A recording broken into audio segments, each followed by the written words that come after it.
All right, this video is on GCF and LCM. So we've mentioned this a couple times. Factor. Factor is a number that divides it evenly.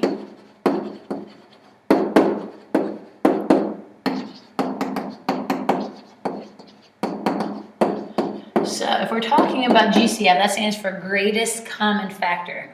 Common means it's shared. So we're talking about two or more numbers. For example, like 12 and 30. Okay, so it has to be two or more numbers that we're talking about.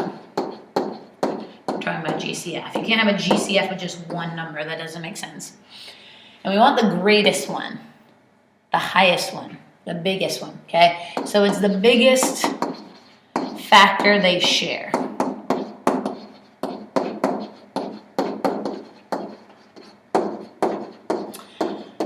So when you first learn this, you probably learn to make a little list of all the factors and then look to find the highest one. In this example here that I'm giving, 12 and 30, really, you could do that or just think it out and you'd realize the GCF for these two is 5. 5 is the biggest number that both of them are divisible by. Obviously, there's bigger numbers that, like 30 is divisible by 6, and that's bigger than 5, but 25 is not divisible by 6. So the greatest common factor, the biggest one they share, is 5. LCM is the flip side of GCF, so we're talking about multiples. So multiples are numbers you get by multiplying. And obviously you can multiply for forever. So unlike factors, right? Factors had a limited number of factors for each number. Multiples go on forever. So we want to find the least common multiple. So again, we're talking about two or more numbers because we're talking about a common multiple. So we need to be talking about two or more numbers. You can't have an LCM of just one number. And we want to find the first one they have in common, okay? So first multiple they share. You can't find the greatest one because they go on forever, so that's impossible. There's no end, so how do you find the greatest one? So it's the first one. So if we're talking about 8 and 10, you might think 80, but there's actually one before that. That's the second common multiple. The first common multiple they would share would be 40. So their LCM is 40 because 8 times 5 is 40 and 10 times 4 is 40. So in both of these examples we've done, fairly easy to do mentally because the numbers are pretty low and you can think it out. But what about when the numbers aren't as easy?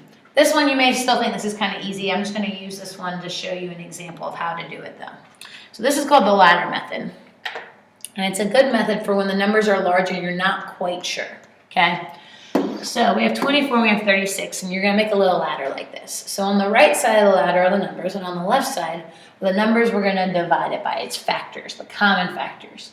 So I look at 24 and 36 and we think, all right, what common factors do they have? At the very least, notice they're both even. So you could go, okay, they're both divisible by 2. I could do that one. And then go ahead and divide them. So 24 divided by 2 is 12. 36 divided by 2 is 18. Then you keep going. Now I'm looking at 12 and 18. They're both even too. I'm going to divide them by 2. Divide them out. 6 and 9. They're not both even, but they are both divisible by 3. So I'm going to divide them by 3. Until you get to a point where the two numbers are what's called relatively prime. Relatively prime means their only common factor is 1. And if I start listing ones over here, I'd go on forever, and that's just silly, okay? So then you're done when you get to the point where they're relatively prime. Your GCF is this column over here, that left-hand side of our column. What you're going to do is multiply, just like we did with prime factorization, multiply those numbers together. So 2 times 2 is 4, times 3 is 12. So the greatest common factor for 24 and 36 is 12. They're both divisible by 12, and it's the biggest number they're both divisible by. Then LCM, you actually make a giant L, which is a little easy to remember, right? So then you take all the numbers in your L, and again, you're multiplying them together. You know the first three, these all equal 12, because that was my GCF. 12 times 2 is 24. 24 times 3 is an LCM of 72. Remember, your LCM is bigger because you multiply to get it. So 24 times 3 gets me to 72. 36 times 2 gets me to 72. So it's the first number that they can both multiply to get to. So that's the ladder method. What's nice about this method is if you're someone who notices right off the bat hey, I think this GCF is 12, and you put 12 over here, that's fine, because then you do this and you go, yeah, I was right, 2 and 3 are relatively prime, I'm done. There's my GCF, and my LCM is just 12 times 2 times 3, still 72. So it's a nice method because it helps whatever you happen to notice that they're both divisible by. So let's practice this sum. Go ahead and pause it and use the ladder method to find the GCF and LCM of 40 and 88 on your own. Then hit play to find out the answer. All right, 40 and 88. So I look, I notice, hey, I know they're both divisible by 8. This is 5, this is 11. And what's nice about this method, I'm done. 5 and 11 are relatively prime. All they're divisible by in common is 1. So that makes my GCF, whatever's in this column, I don't have to multiply anything because there's only one number there, 8. And now my LCM, I have to multiply everything in my L together. So 8 times 5 is 40. 40 times 11 is 440. So I have a GCF of 8, that's the biggest number that 40 and 88 are divisible by. And my LCM, the first number they both multiply to equal, is 440. All right, another example. So go ahead and pause it. This one's going to be a little tough. Go slowly. Make sure you divide carefully until the two numbers are relatively prime, and then hit play to check your answer. All right, so when numbers are big like this, if you feel overwhelmed, the easiest thing to do is use your divisibility rules. If they're both even, just divide them by 2, okay? I would do the long division out to make sure you divide carefully. If you divided by 2 and you didn't get 168 and 126, you did something wrong, that's going to mess you up. They're both even again. So I'm going to divide it by 2 again. At this point, if I use my divisibility rules, I realize they're divisible by 3 if I add up the digits. So that ends up being 28, and that's being 21. And actually, those are both divisible by 7. Don't forget about 7. It's a sneaky one. It's easy to forget about it because we don't have a rule for it. Just have to check and see if it's divisible by that. So this is pretty big. So I'm going to multiply everything in this column together to get my GCF. So that's 2 times 2 is 4, times 3 is 12, times 7 is 84 for my GCF. So the biggest number they're both divisible by is 84. And then my LCM, remember I do a big L, and I know everything in this column is 84. So then I can do 84 times 4 times 3.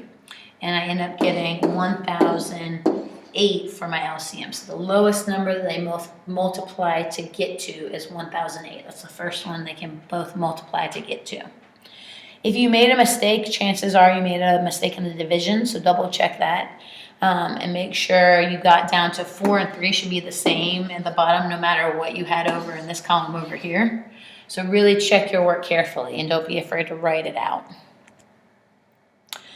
All right, word problems. There are 210 7th graders and 196 6th graders. The school wants all classes to be the exact same size. So we're splitting up these grades into classes that are the same size.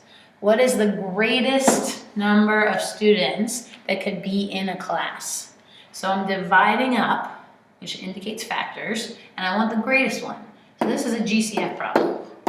Okay, so that's how you identify it. Those are the keywords we're looking for. Splitting something up, and we want the greatest number.